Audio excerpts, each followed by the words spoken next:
ভিডিওটা ভালো লাগলে আমাদের চ্যানেলটা অবশ্যই সাবস্ক্রাইব করবে। ফুল অনেক সুন্দর যদি সাজাতে জানো, জীবন অনেক রঙিন যদি রাঙাতে জানো।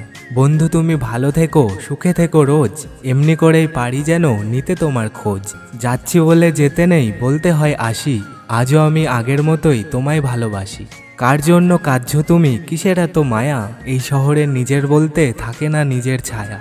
পৃথিবীটা সুন্দর তুমি আছো তাই, ভালোবেসে চলো আজ পৃথিবী সাজাই। দুঃখগুলো তোমায় যেন ছুতেও না পারে, জড়িয়ে রাখবো তোমায় খুশির চাদরে। পৃথিবীতে সেই মানুষটাই বেশি কষ্ট পায়, যে স্বার্থ ছাড়া একজনকেই ভালোবেসে যায়। চেহারাগুলো রোদে গরমে হচ্ছে আজ কালো, নিজের কনফিডেন্স কমিয়ে থাকা যায় না ভালো।